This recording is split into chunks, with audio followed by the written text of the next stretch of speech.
তোমালৈ বাট চাই ৰম বুলি মই কৈছিলো। সেইদিনা তুমিয়েতো পাগলা দিয়াৰ পাৰত বহি মোক কৈছিলা আমাৰ জীৱনবোৰ হেনো সেই দেৱাল ঘড়ীত দৌৰি থকা সেই পেণ্ডুলামবোৰৰ দৰে, য'ত দুখো থাকিব আৰু সুখো আছে। তুমি কৈছিলা আমাৰ জীৱনবোৰ হেনো বোৱতী নৈ, য'ত চকু পানীবোৰ উটি যাব আৰু দুখবোৰ নোহোৱা হৈ যাব।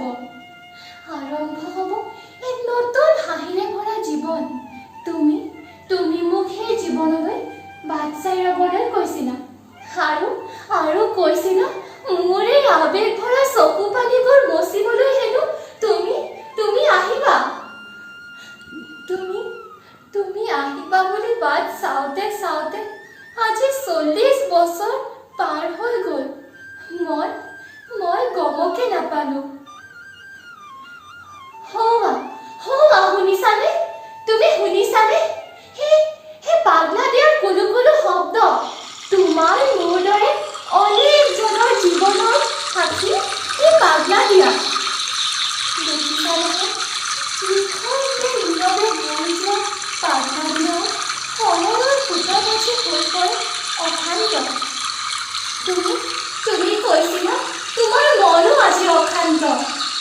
পাগলা দিয়াৰ বুৱতী জলবায়ুৰ পৰা বৈ অহা এই চেঁচা বতাহজাকে তোমাৰ সৰ্ব শৰীৰ চেঁচা কৰিলেও তোমাৰ মন কিন্তু চেঁচা হোৱা নাই। জ্বলি আছে মনৰ ভিতৰত অসহ্য বেদনা আৰু সেই বেদনাৰ দুখ হৈ তুমি কৈছিলা জ্বলাই দিম সেই পিখাচবোৰক, জ্বলাই দিম সেই অন্যায়বোৰক, জ্বলাই দিম। কিমান আৰু আমাৰ দৰে উশা, কিমান আৰু লাঞ্ছিত হ'ব, কিমান সকলোবোৰ জ্বলাই দিম। কিমান আৰু তোমাৰ দৰে কুমুদৰ কেঁচা তেজ বৈ যাব, কিমান।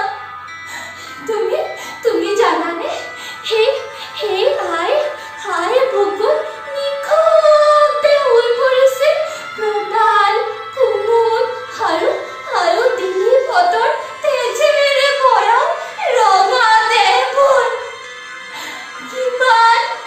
কিমান আৰু আমি কেঁচা ডেকাৰ কেঁচা তেজ বব, কিমান আৰু আমাৰ দৰে ডেকা বুঢ়া গাভৰু লাঞ্ছিত হ'ব, কিমান।